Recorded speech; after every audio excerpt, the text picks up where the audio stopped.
Hello, my fellow schizotypals. Welcome back to High Lit with Carlisle Fletcher. Um, Today is a hard day. It's been a very rough weekend. I imagine a lot of people have struggled with it, especially the people closer to the event, but just wanted to discuss a personal hero, a lot of people's hero, Trevor Moore, and his completely nonsensical passing. Where you can literally like go on Twitter and see him tweeting 4 days ago, making funny jokes, like act funny, cognizant jokes 4 days ago. And he was like, very active man, Comedy Central show, regularly on like Horror Town and Self Suck Saturday.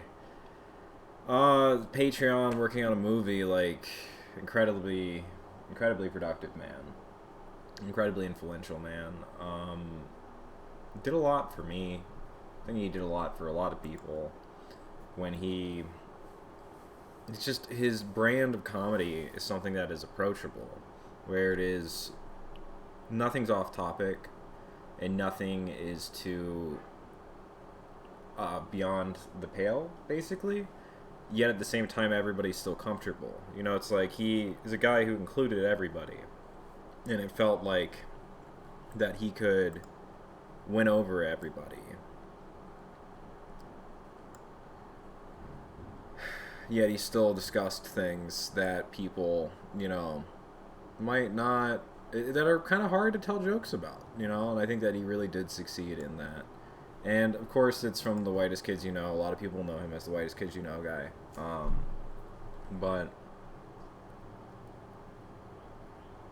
from a personal story, so pretty much anybody familiar with the show knows that my parents passed away. But before my father passed away, Whitest Kids You Know was the first piece of content that I showed him from our times that he really liked and that he really respected, and he didn't just see it as like, kids stuff. He saw it as like funny. It's like, yeah, it's like Monty Python or whatever you want to compare it to. It's like this humor that is you can really in ways that feels universal, and like that, having that experience of having it be content I showed my dad that he respected and liked, it was just really, it's a crazy bridge, and at least for me personally, it is just this sealed thing to my past that I guess is now even further in the past. And I don't know. It's like, it just sucks because it's like somebody that you really took for granted. Like, this really feels similar to like when Mac Miller passed. Because like, I don't think music has or will recover from the loss of Mac Miller, and I don't know if comedy really will either. Because like, both of these people felt so natural and like such a part of the fiber of the community. Like, like there wasn't, you might not like their work. That's fine. But like, as human beings, they seemed crucial, very crucial in the culture, and that's where it's just sort of a moment of loss. I understand this is sort of a weird topic for High Lit, but I'm currently working on a play that's an adaptation of Aristophanes. And if you want to talk about literature, part of it is comedy. Part of it is especially comedy theater. And like, he kept that alive. Whitest Kids You Know kept that alive. This stuff, some of it is literary. I'd really recommend Kitty History. I'd really recommend It's Time for Guillotines. I'd really recommend all of his stuff. Happier with Your Mouth Open, Gallon of PCP. All that was really funny. All that was just, I don't know. There's this sort of it's so stupid that it's undeniable. Like when Aristophanes has a lizard shit on Socrates, it's funny. Just because it's like, what? And this is the same thing. So I do think that that's where I would connect it, is I do think that they're high lit. I do think that this was essentially valid literature. I think it's one of the best interpretations of modern, you know, modern relations and modern culture and all that. And again, it just feels so. It feels like such a void. It feels like something so empty because you just expected it forever. You know, the man was 41. You expect to be able to grow old with him. Mac Miller was in his 20s. And these are people that you just expect to continue to live with, you know, to continue to hear from. And, like, I don't know. Everything will be back to normal tomorrow, but I mean, I really, I'm not over it, and I don't know if I will get over it. I'm still not over Mac. So when you lose people like that, like, there is just a sense of, like, they're irreplaceable. You know, this is a moment that, sure, people can try to live up to, but there really was only one Trevor. And I feel that way about the rest of the crew, too. That's why it's like, you know, I really hope they're doing well. And I just really wish the best for them. You know, because I don't like losing any of these guys, dude. Jesus fucking Christ. I feel like my entire childhood is gone. I don't know. That's just what I'm sure a lot of people have been going through, and especially the people, again, who are actually affected by this. But even as an outsider, it is just, wow. I dealt with the lockdown. I dealt with my grandmother dying this year. I dealt with poverty. I dealt with all these things, and, like, really, it had to be Trevor fucking Moore, dude. It had to be Trevor fucking Moore.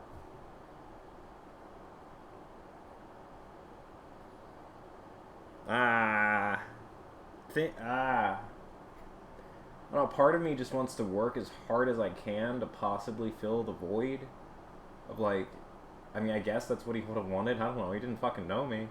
But it's like, now it's just like, you gotta make something that would have made him proud or something. That's just silly. But, like, you know, it's just,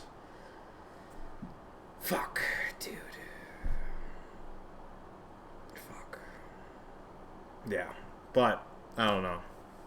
I just wanted to talk about it, bring it up, and just discuss it, because that's been really heavily affecting me, which I guess is silly, again, but it is just,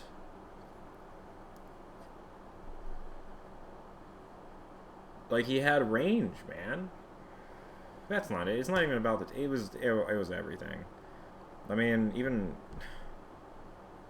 there's not really anything to say about it. The important part is just kind of processing it, because this happened essentially this week, you know? And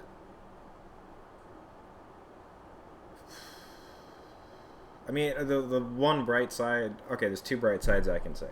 And the one thing is that when what Trevor posted about his life, and saying that he had accomplished everything that he wanted, basically, and that he felt like he had already won. He married the love of his life, he had a beautiful child, and he accomplished a lot, and everything from here on out was a victory lap. You know, like, at least, I mean, a lot of things, I wish there was a lot more he could do, but you can't say he didn't do it. You can't say that he didn't do enough. You can't say that he hasn't left us with enough. So, you know, versus, like, Bill Hicks, where, you know, we just don't really, I don't know, man.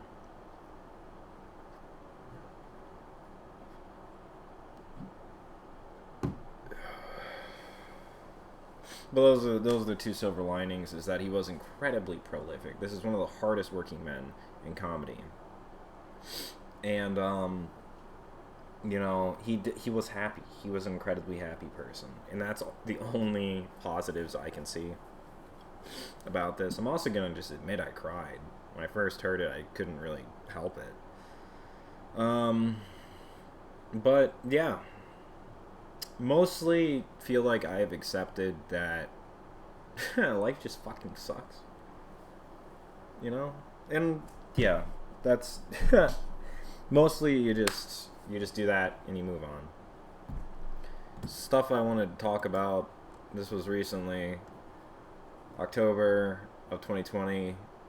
Emily Erlenbaugh covered this study about OCD. The reason why I bring this up is because when God Says Wash Your Hands, which is a sketch by Trevor, is about his experience with OCD, particularly being raised in a religious household, and how that, when God says wash your hands, God says wash your hands. Oh, obsessive compulsive disorder, or OCD, is a challenging condition to live with. The chronic psychiatric disorder is characterized by persistent intrusive thoughts, often about things that might go wrong, along with urges and compulsions, such as the compulsion to repeatedly check locks or wash hands.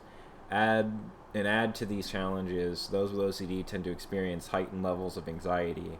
While there are a variety of treatment options for OCD, including therapeutic and pharmaceutical options, many patients with the condition report that these treatments are unable to fully manage the condition. Now, a new study published this month in the Journal of Affective Disorders is pointing towards cannabis as a potential treatment for OCD. The researchers from Washington State University, shouts out, found that acute cannabis use, and especially cannabis with higher levels of CBD, was able to quickly and temporarily reduce symptoms of OCD such as anxiety, compulsions, and intrusive thoughts. Still, the symptoms reductions for intrusive thoughts lessens over time, making it less clear whether cannabis could be a long-term treatment for that particular symptom. Previous research has also found that those with OCD have a higher likelihood to use cannabis, and researchers have hypothesized that use is a coping mechanism to tell with the symptoms of OCD, but few studies have investigated whether cannabis is actually effective at reducing OCD symptoms.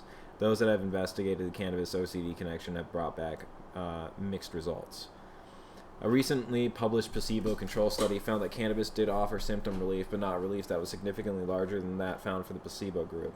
Still, the potency of cannabis used in the study was much lower than what is available in the legal cannabis market, and the sample size was small, so it may have been underpowered to find results. This has been the issue for years now, and I hope it changed. It seems like it is changing. So the only certified people that you could get cannabis from were like the University of Mississippi, I'm pretty sure, which has no idea how to grow pot. So they were just giving you this like complete like just ditch weed, and the researchers were like, I smoked better shit in college. Like why are we trying to study this? This is no relevance to street cannabis, and that's why I think it is very important to have at least relevant samples, if not from the street samples. A recently published placebo-controlled study found that cannabis did offer symptom relief, but not relief that was significantly larger. That's what we just read. Case studies on cannabis, as well as synthetic forms of THC, have also found some evidence for symptom reduction, and several animal studies have found that CBD is able to reduce compulsive behavior in rodents. The researchers on this study sought to investigate this connection further in human subjects, so they utilized an app called StrainPrint. I've actually spoken to StrainPrint, and it's very cool guys, Canadian, which allow cannabis users in Canada to report their starting symptoms, the specific cannabis products and dose used, and the resulting impact those products had on their symptoms. The researchers tracked the responses of 87 individuals who self-identified as having OCD for over 2 years, looking specifically at inhaled cannabis use like vaping and smoking. Patients evaluated their starting symptoms prior to cannabis use and the symptoms after cannabis use by responding to questions like how intrusive are your thoughts or how bad is your compulsive behavior on a 0 to 10 scale. Researchers then analyzed the data to see whether cannabis seemed to help or to hurt when it came to managing OCD symptoms. The analysis revealed that cannabis use was tied to a reduction in OCD symptoms. In fact, most cannabis sessions resulted in a reduction of symptoms. 95.4% of all sessions resulted in a reduction of compulsions. 89.6% resulted in reductions of intrusive thoughts, and 93.8% of sessions resulted in reduction of anxiety. On the other hand, only 1.9 to 3% of sessions resulted in worsening of these symptoms. So this is where also this ties into what Stephen Goldner, the CEO of Pure Green in Bloomfield, Michigan. What he was discussing with decentralized medical studies and allowing people to report information from their home rather than having to go into a clinic. Strain Print as an app does that because it's a smartphone app that you go to a dispensary and you have your COA, which is your certificate of analysis, and then verifying through that the strain. So not okay, they use Strain Print, but what we're talking about is cultivar. We've discussed this on the show. So the cultivar, the farmer, the chemical levels of it, all that tracked through the COA. Then that you have patients who have verifiably purchased that reporting their information as if they were reporting to a study. So like that's the way that they've done it. That's the way that app works. And they're seeing that in 95.4% of sessions reported in this way, it resulted in a reduction of compulsions. So we have clinical research on this Alabama weed and etc. that's like not very well controlled.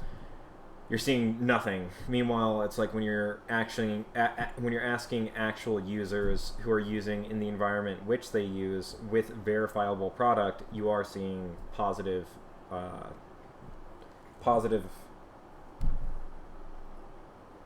correlation. And when I was discussing when I had Strain Print on the phone, I forget who I was talking to, but it was a great conversation. Very smart people. But that is what they were talking about, is that it's essentially a phase 4 clinical trial where one of the good things that the FDA allowed Stephen Goldner to do was to skip phase 1, which is testing safety in animal models, and going directly to phase 2, which is safety and efficacy in human models, because we know cannabis is not going to kill people. That's $5 to $7 million to run through those trials, and then you have to kill all those animals anyway, and it's like this is a complete waste of time. We know it's safe for animals. We know it's not going to kill them. We know it's not toxic. Human safety, phase 2, okay, understood. That's kind of prerequisite for everybody. And then phase 3 is efficacy at all, and then phase 4 is like out in the field efficacy, so like testing it on living people. And that's what Strain Print is kind of aiming to do, is have a decentralized phase 4 network of information that works as an active clinical information creator, because you'd have to study it in some way. Like you'd have to select for depressive patients, this age range, this kind of cultivar, this kind of chemical profile, and then you could have a study. But it's not like it is inherently a study, but the app is producing information which one can study. So ultimately these patients reported an average 60% reduction. We did that.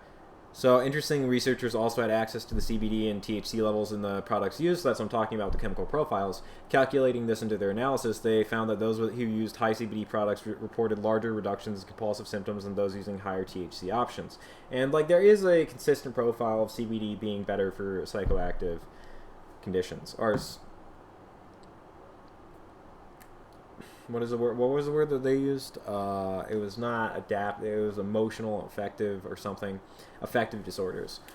This is consistent with previous animal studies suggesting the CBD can aid in reducing compulsive behavior. Those who used higher doses of cannabis also had larger reductions in compulsion symptoms. Researchers also noted that cannabis seemed to help more with intrusive thoughts early on in cannabis use, but over time the impact cannabis had on intrusive thoughts lessened, suggesting a tolerance to this belief may develop over time. Still, cannabis remained effective for symptoms like anxiety and compulsive behavior. Intrusive thoughts, so okay, your mileage may vary. For me, I didn't know what racing thoughts were, because when you talk about racing thoughts, I think that means you're ADD. I don't know, that's what that sounds like to me. It sounds like da-da-da, da-da, da-da, da-da. But it's racing thoughts are the same obsessive thing over and over and over and over and over and over and over and over and over and over and over. And that I've had forever. I've always had that, where it's just this. It's hyper focus, and it's just it's this sort of analytical, unstoppable force. It's you just get swayed. You just get swept up in it. And the reason why I bring that up is that it's I smoke weed, and it does. Yeah, I am significantly less that way. I get sober, and holy shit, I can see the fibers on the wall. You know, it's just too focused. You know, and like that's to me, it's like yeah, that is intrusive thoughts. You know, because it's just always taking in this either sensual or extra sensual or whatever the fuck extra sensory information and making this stuff, you know, and it's just like that is unpleasant, you know, whether that's like a fear-based instinct or whether that's just obsessively trying to come up with new ideas or just etc etc. It's like at some point you just want to sit down and have a fucking coffee, you know, and that's where it is like smoking weed is pretty nice because then it's just like all right, let's just slow that down a little bit, and I find that works. But if maybe your mileage may vary, so the study suggests it could be, but we need more information. Da da da da. So good article, Emily, good writer. So I dig that. That's that study. It's right here. Yeah. So the thing I was working on. I don't even know where to go, dude. The thing I was working on is this. I think I've discussed it before. If you want, we're launching stuff where you can get access to this, and I'll discuss it again for sure. But as you can see, pretty similar format. You know. So it's like it's an adaptation of it's a modernization, and this is a rough draft, so I probably will change the language up a little bit, etc. etc.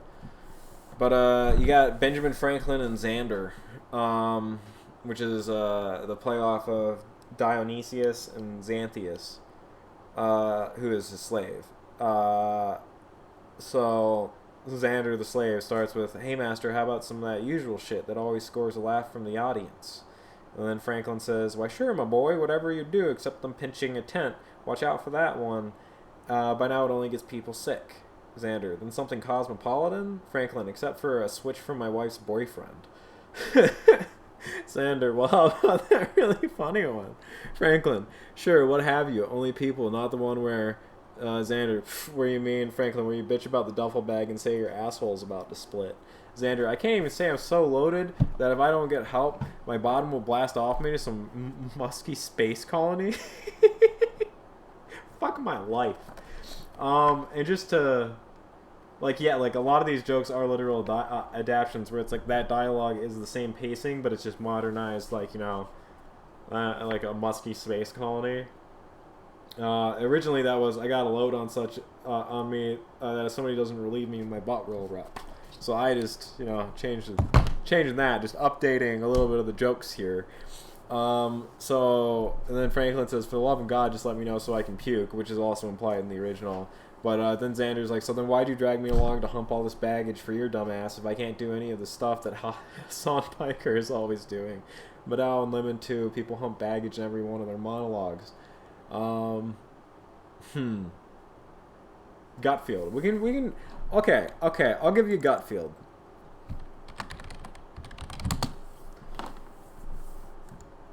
Because honestly, I'm gonna tell you about Maddow. Too boring.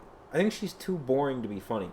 Jen, is funny. She's funny. She's got like this really condescending, clueless, upper class mom feel about her, where like literally she's talking to like fucking journalists, right? She's talking to journalists who are supposed to be serious people, like, right? Like, I'm a serious person, but she's talking to journalists, and like they're talking about like Snowden, so like, you know, like the fate of a human being, and they're talking about like war, and she's like literally responding with like, yeah, so I don't really have anything to say about that, but, and it's like like it's like, again, and she calls them like their first name. She calls them by diminutives, where it's like Matt, and it's like, I'm sorry, it's funny. Yeah, Maddow, I don't know. I don't feel the same. I don't think she's got as much of just an inherently thing. Gutfield, I think, is also funny. I don't quite know. It's like a fisherman. You know? It's like a fisherman in an industrial port So it's like, somebody's like in the middle of the fucking Hudson River, like just. And it's like, bro, if you're gonna eat that, you're gonna get sick. And he's like, it's an American dream. So, yeah, limit is. I'm not. I don't explain that one. Just know, Chief, because whenever I watch their bits, whenever I see one of those self-satisfied grins, when I feel my life escaping and like decades were spent, then my burden is truly and thoroughly fucked. My shoulders break and I can't even take the piss. An ungrateful rat and a spoiled brat too, eh? To repay the one and only son of liberty and genius and debauchery, who walked alone and let him ride upon glorious mini-bike, so the tyke wouldn't expire being spared from his chore. Yeah, Xander's on a mini-bike. Originally he was on a donkey. I thought it'd be funnier if he was on a mini-bike. I'm still carrying your shit, generous master.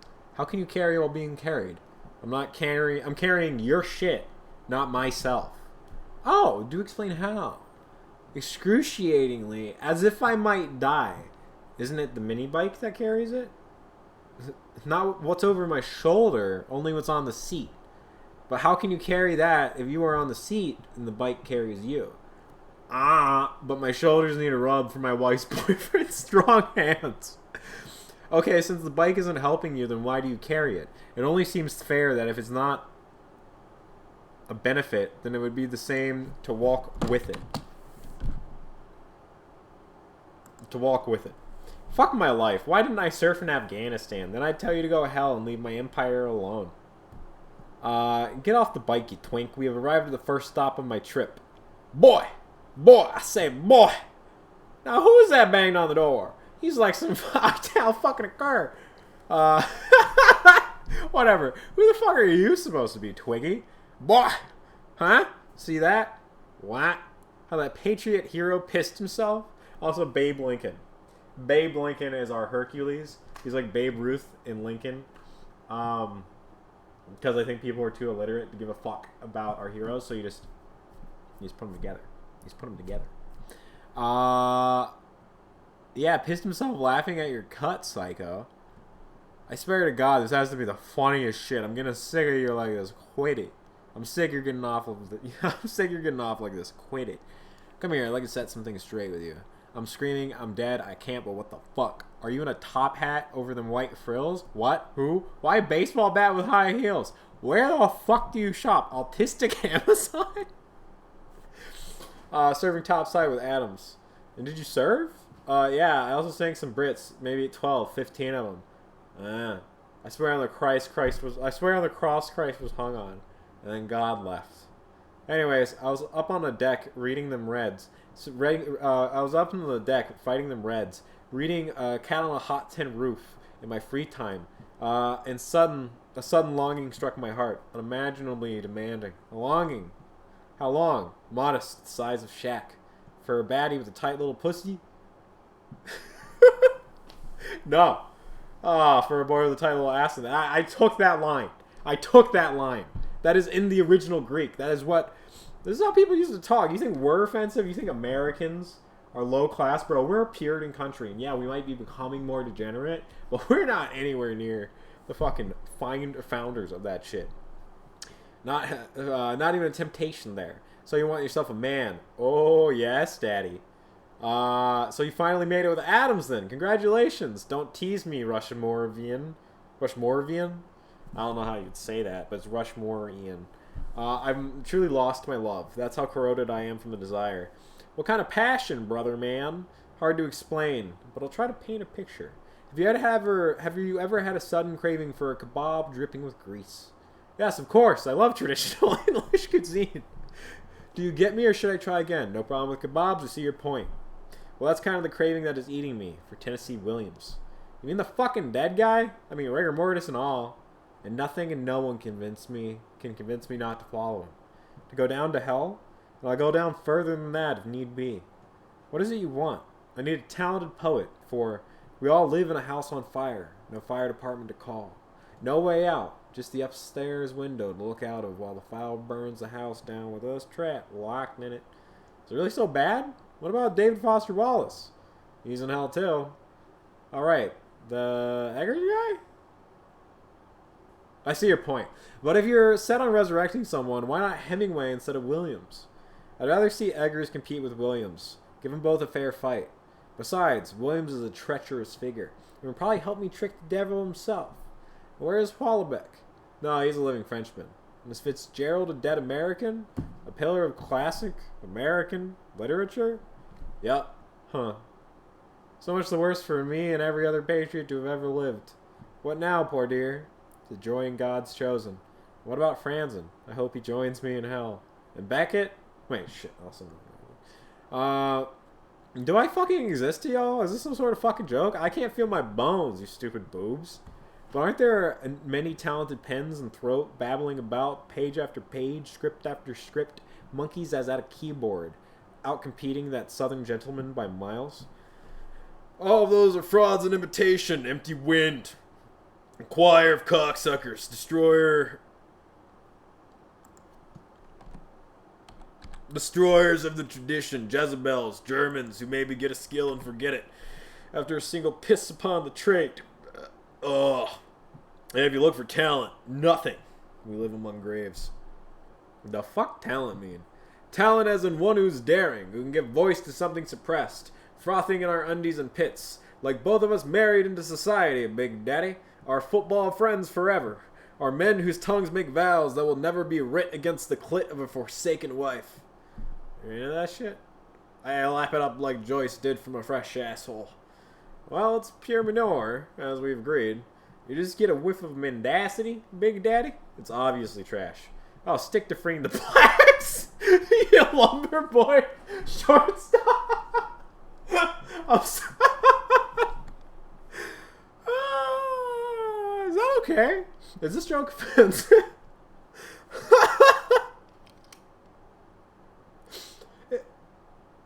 You're not supposed to laugh at your own jokes, I think. I will kill you. Well, the reason I've appeared in guise as you, the almighty freer of the baseballians and the cricketers from the blacks from the southern whites, union pending. And so you tell me about the time that you were put up by your friends in the South, where you went after South Carolina in case I need their support. Tell me about their harbors, bakeries, brothels, rest stops, directions, streams, streets, suburbs, cities, and the hostels with the fewest bedbugs. And I still don't exist. Yeah, you would dare to follow me on my march. Quit your shit and tell me the way. The quickest route past Charleston and Arlington, through the tons and ton of ones and one that isn't too hot or too cold. Through the ton of tons. That's a joke. I should put that there to clarify. That is a joke. Well, let me see. Go to a theater and catch a play. Minutes later, you'll find yourself sprayed right into the realities of Dixie. Well, I don't want to lose my figure.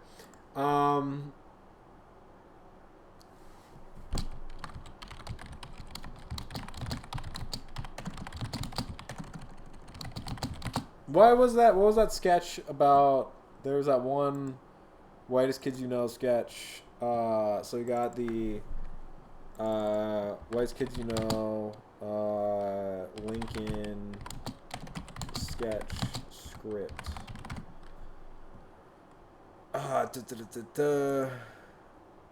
Do we have the script of that?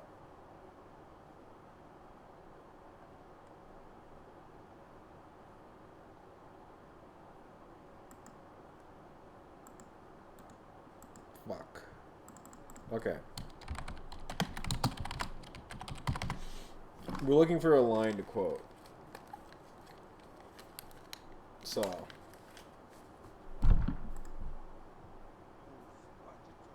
Oh, Jesus. Ah, Jesus. There we go.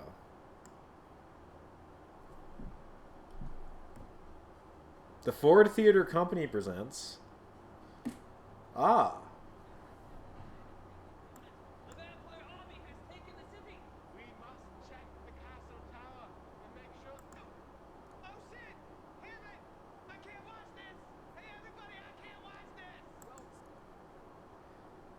So,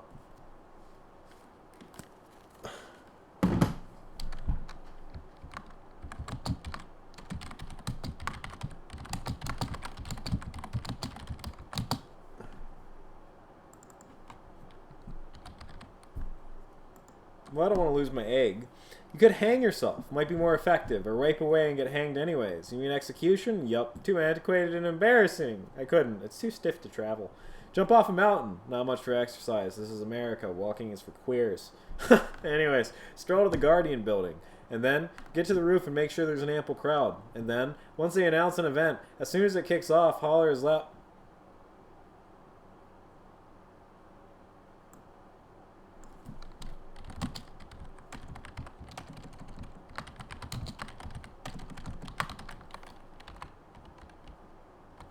Once they announce the Grand Prix, as soon as it kicks off, holler as loud as you can and count the floors on your way to kiss the concrete. Kiss the concrete? Grrr, splat!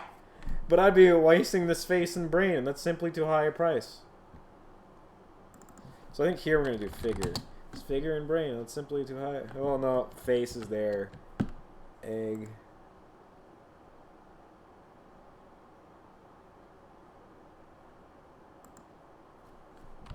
So that one's TBD.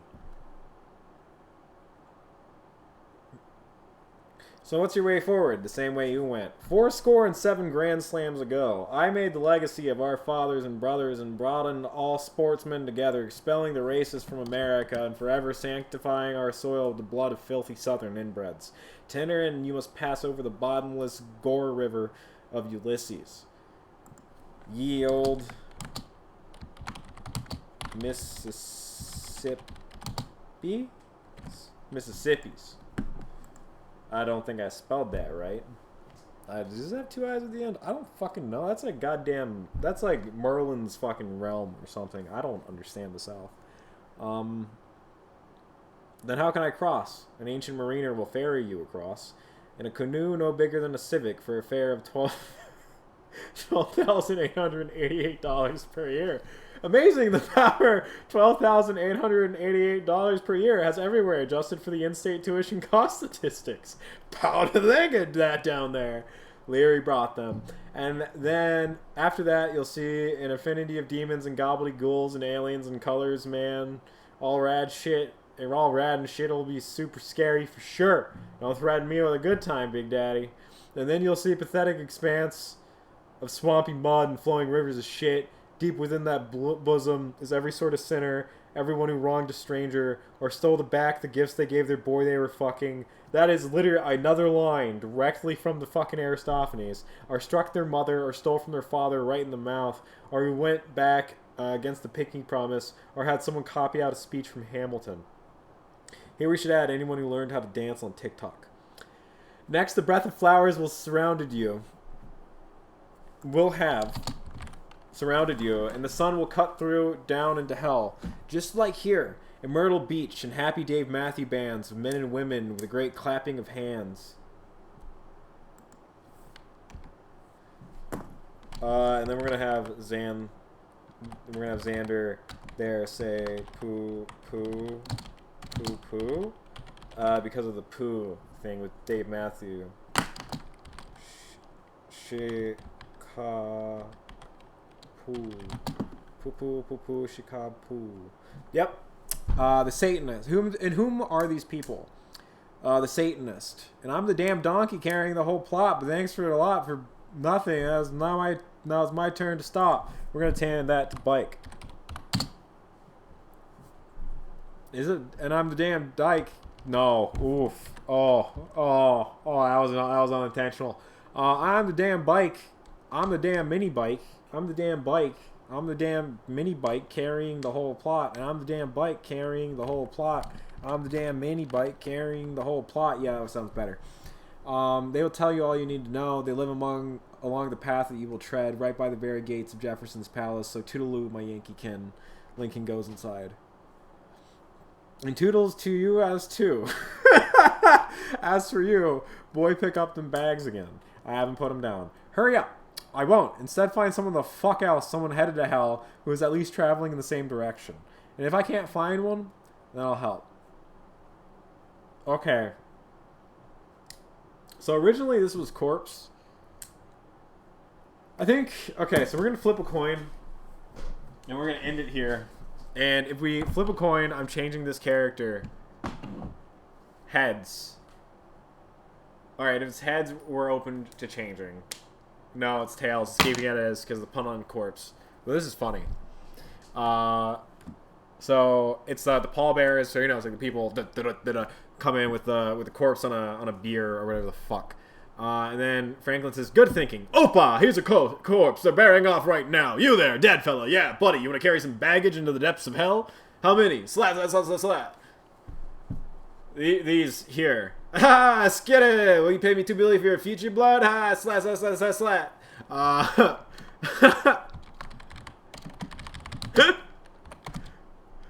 No. Move us along, peasants. Franklin. The corpse. I don't know how soon to live again, blood. And he's borne away. As a pretty arrogant bastard. Eh? Well, fuck that. I'll lift the load myself. A gentleman and a scholar. Let's head for the boat. Sharon punts a wheeled boat into the orchestra over the stage. Sharon, dressed similarly to Andrew Jackson. Whoop! Layers alongside. Franklin, what's all this then? What's this? Pulls out glasses and puts them on. Fluids. Ah, yes. Fluids. The flow of blood and shit Lincoln sang of. Why, I see a boat too. Yep, by God, that's a mildly racist depiction of Sharon himself. Welcome, Sharon. Welcome, Sharon. Welcome, Sharon. Who's looking to fuck off and never work a day of their natural lives again? Who's for the abolition of the Indian? For Dixie looking away. The land of moonshiners, the slavers, dum-dums. Me. Welcome aboard. Where are you headed? To the gallows. Really? Only for you, dear lad. Now get the fuck over here. Boy, all aboard. Oh, God damn it. There's things I don't want to say, but this is the problem with working with America. You're going to have challenging material that you have to make funny. And you know what? Yeah. But, so.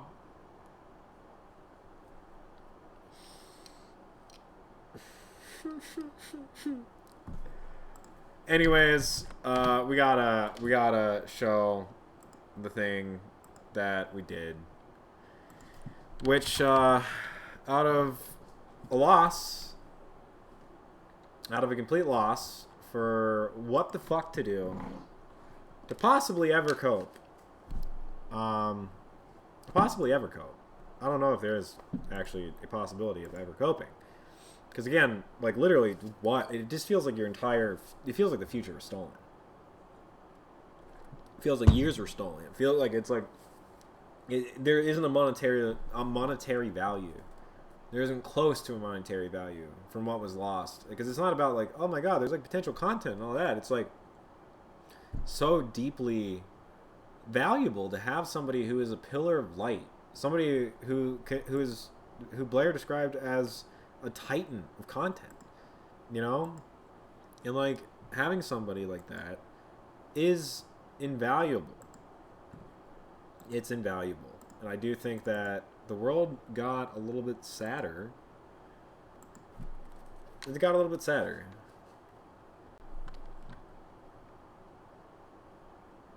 What? No. Okay.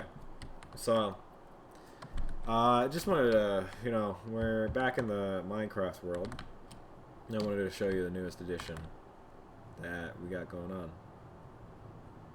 So, I think we've seen the railway. But now, so you're heading from Tree Brick. When you go to Tree Brick, you go south, And I think the last time I showed it to you, it was just kind of more of a flat land. Because I had the railway on stream Friday. But we've been doing work on the world, and especially now that it's just kind of like, I don't know, I've just been listening to a lot of content. Oddly enough, I had already named this before the passing. But I hadn't named the building, and this is the first named building in the entire world. So here's how it's looking now. We have this. I mean, I'll admit it's not the prettiest fort, but it is a fort, and it's the first structure here. And so we have now arrived in this neighborhood, which is Whores Harbor, which I had named on, like, the 7th, and I went to bed. And then I found out that a day before, Horstown owned, you know? But this is Fort Moore. It's 420 6911 Trevor Street in Whore Harbor, in the city of Good Enough. So, just wanted to share that. So this is Good Enough, Good Enough. That is Reefer Village, Good Enough. That is Tree Brick, Good Enough. And this is Whore Harbor, Good Enough. And this is the first time I ever really built before. It's not that impressive of a building or anything, but Fort Moore, you know? Yeah, I'm really fucking sad. I'm really sad. This, I don't know. But, you know, it's something. Maybe? You know? But I don't, you know, this is Fort Moore, so that's, I wanted to show it because it is about him, you know? Not like this entire thing was inspired by him or anything like that, but, you know, it's dedicated to him now, you know, and like, everything was built while thinking about and listening to him.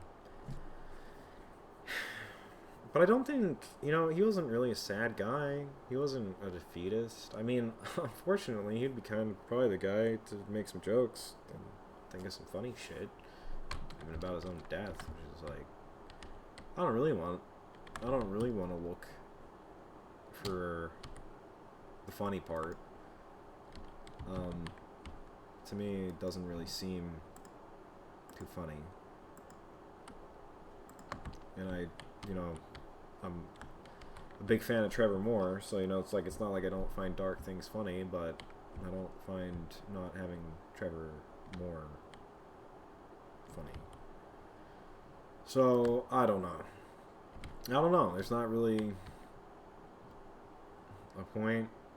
This is just Fort Moore, so I figured I'd just hang out in it because I wanted to show that, you know, hey,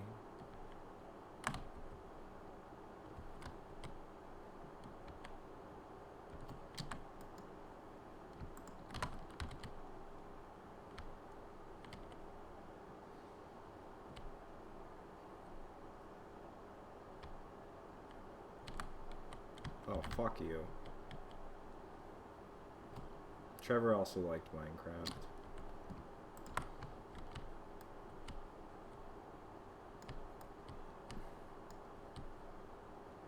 Nice, he made songs about it.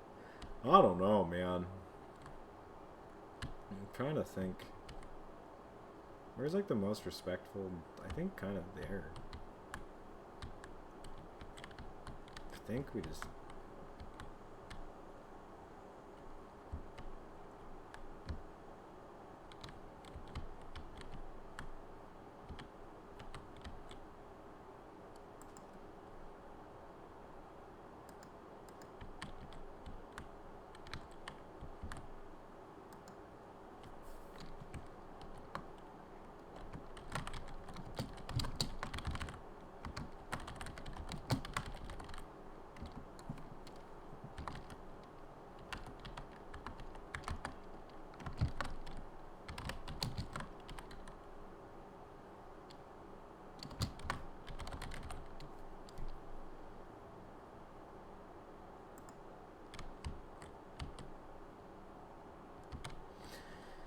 That's all I got. That's all I got. You know? It's Fort Moore. You know? Fuck. No, it doesn't help. No, it doesn't. Ah! Yeah, man, I don't know. I've just been dealing with this. It's so fucking. I know everybody's saying it's so silly because none of us knew him. Not none of us, but like a lot of us just were simply fans. And like, you keep waiting for there to be this shift where you're like, okay, I'm done. Time to, you know, just go back to feeling normal and just being used to life being shit like most of the time. For some reason it's just not clicking. You know? It's just not clicking. It's just like, it's like, why? Why? Fuck.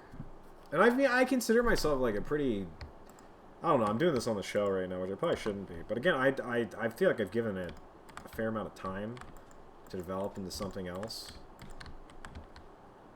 And it's just not really happening.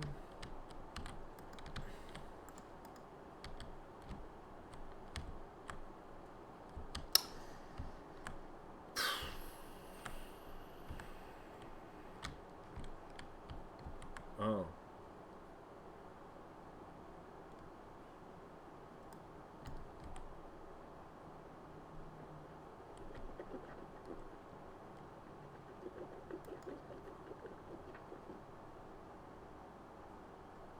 Yeah, it's Trevor Street down there.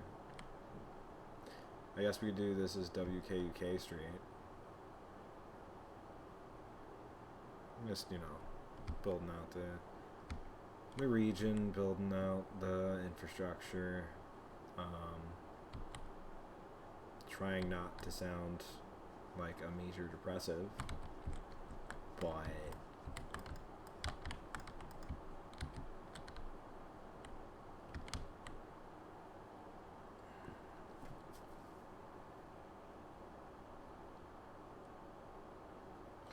this is basically dead air. But I'm just trying to think of, like, you know, I mean, just, you know, you just keep going, and you just, I do have a lot of experience with death, but the biggest issue for me with, like, I think the hardest part, honestly, in my experience with death, is the loss of potential. Because this is gonna sound fucked, but you can replace love.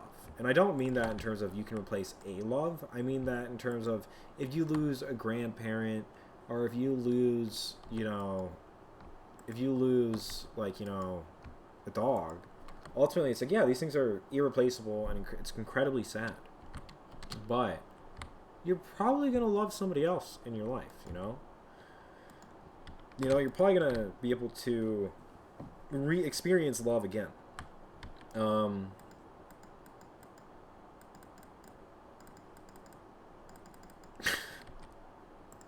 But when it comes down to, like, the loss of, you know, not to make him seem absurdly special, but when it comes to the loss of creators, or, like, you know, poets, or, like, comedians, or just people who do things, you know, there's a thing, it's like, it's the loss of their voice, it's the loss of their spirit. I don't know. I really wanted to make sense of the world with the people who, I mean, we don't even know. We don't even know. We don't even know what happened. So, and that's what I feel like is also hard, is that we don't, as of now, all they just told us was, yep. And that's all we got. It's just, yep.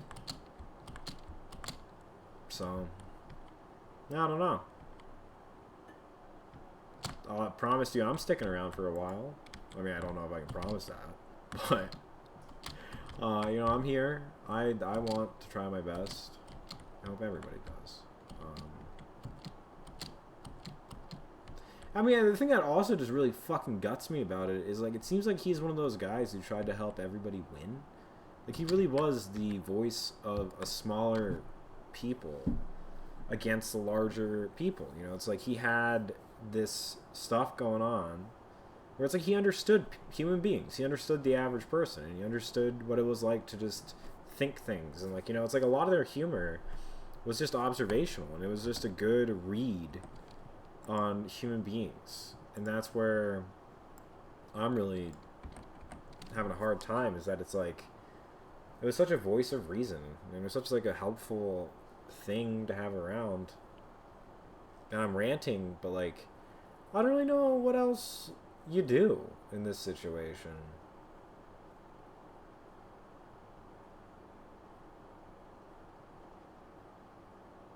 I like the play.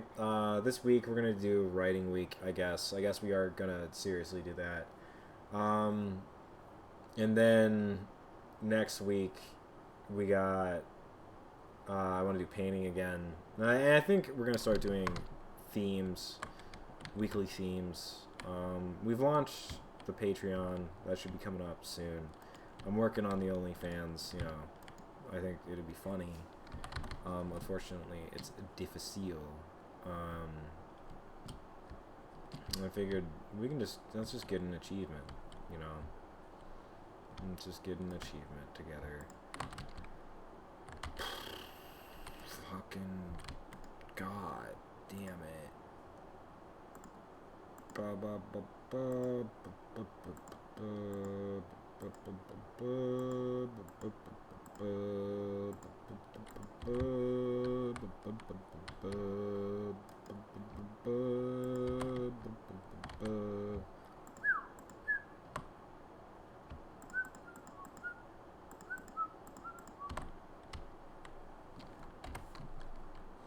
Yay, we have made an achievement. Yay.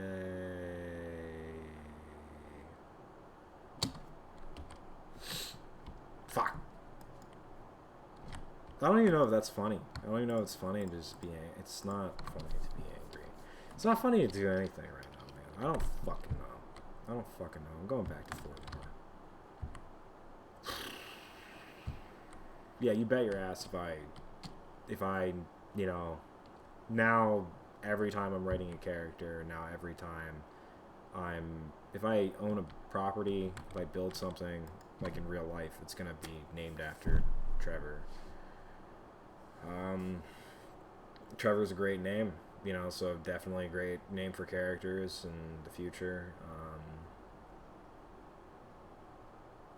That's like, these are the only things that I know how to do. And I guess I'm just talking about it because, again, I want to process it myself in a selfish way.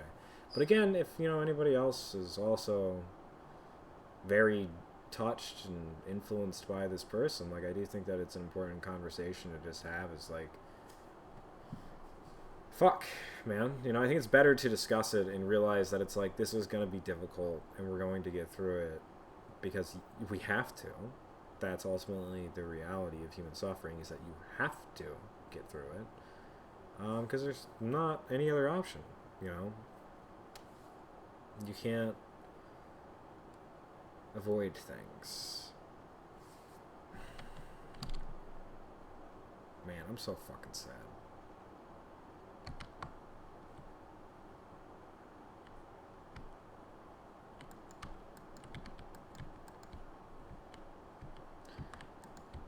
That's about it.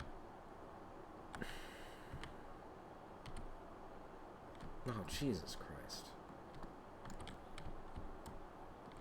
Not the time, dude. I don't even know if you'd want like a diamond block or something on him. I don't know what to get. I think honestly you'd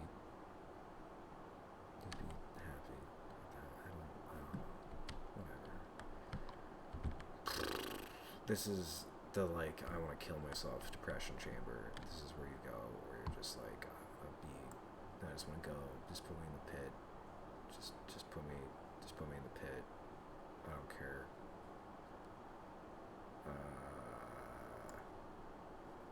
I'm in the pit.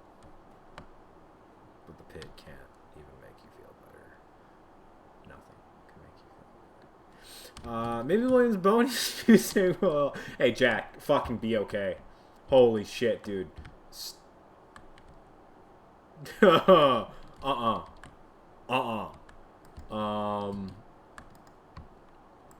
Yeah.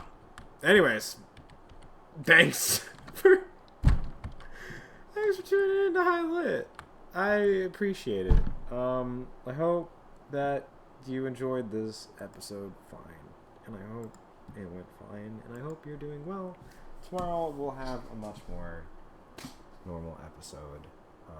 We do weed science, we do classic lit, we do independent music, we do traditional herbalism, essentially anything that has a high value in an academic or traditional sense, which I do think that really does, and other things do. Please like, comment, and subscribe if you enjoyed it. Please be well and take care of yourself, and remember that mourning is a natural healing process. Yeah, that's about all. More announcements and updates and all that later, but that's the show. Thanks for sticking around for 42 hours. 42 episodes.